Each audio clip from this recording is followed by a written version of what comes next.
சொர்க்கவாசல் என்றால் என்ன? பெருமாள் கோவில்களில் சொர்க்கவாசல் எனும் வாசல் இருக்கும். வைகுண்ட ஏகாதசி அன்று பெருமாள் கோவில்களில் சொர்க்கவாசல் எனும் திருக்கதவு திறக்கப்படும். அந்த வாசல் வழியாகத்தான் பெருமாள் கடந்து வந்து அருள்பாலிப்பார். அதிலும் ஸ்ரீரங்கத்தில் இருக்கக்கூடிய சொர்க்கவாசல் என்பது அந்த கோவிலின் வடக்கு பகுதியில் உள்ளது. அந்த வாசல் வழி மார்கழி மாதத்தில் வரக்கூடிய வளர்பிறை ஏகாதசி அன்று மட்டுமே திறக்கப்படும். அப்போது அந்த வாசல் வழியாக கடந்து வந்து பெருமாள் அருள் புரிவதாக காலம் காலமாக வைகுண்ட ஏகாதசி கொண்டாடப்பட்டு வருகின்றது.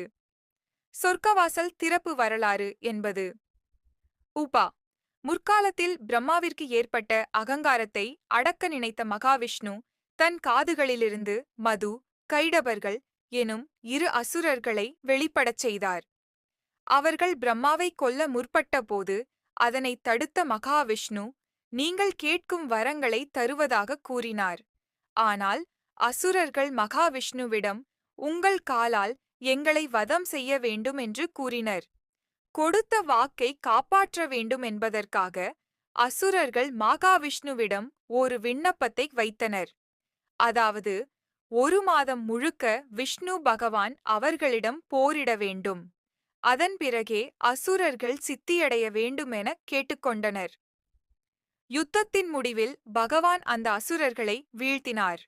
பகவானின் மகிமைகளை உணர்ந்த அசுரர்கள் பகவானின் பரமபதத்தில் தாங்கள் நித்தியவாசம் செய்ய வேண்டுமென்ற வரத்தினை கேட்டனர்.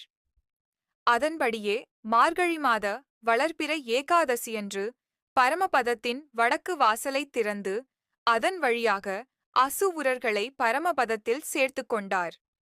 அசுரர்கள் தாங்கள் பெற்ற பேரின்பம் அனைவரும் பெற வேண்டுமென்று விரும்பி ஒரு பெரும் வரம் வேண்டினர். அதன்படி பகவான் அசுரர்களுக்குச் செய்த அனுக்கிரகத்தை ஒரு உற்சவமாக கடைபிடிக்க வேண்டுமென்றும் இந்நாளில் விரதமிருந்து அதிகாலை திறக்கப்படும் சொதர்க்க வாசல் வழியே இறைவனை தரிசித்தால் சகல புண்ணியங்களும் அவர்களுக்கு கிடைக்க வேண்டுமெனவும் வேண்டினர். பகவானும் அவர்கள் கேட்டபடியே வரம் அருளினார். எனவேதான் மார்கழி மாதத்தில் வைகுண்ட ஏகாதசி நாளில் சொர்க்கவாசல் திறக்கப்படுகின்றது. சொர்க்கவாசல் மகிமைகள் வைகுண்ட ஏகாதசி ஆண்டுதோறும் வளர்பிறை 11ஆம் நாள் கொண்டாடப்படுகின்றது. சொர்க்கவாசல் எனப்படும் பரமபத வாசல் திறப்பு மார்கழியில் இடம்பெறும் மாதங்களில் நான் மார்கழியாக இருக்கின்றேன் என பகவான் ஸ்ரீகிருஷ்ணர் கூறியுள்ளார். மார்கழி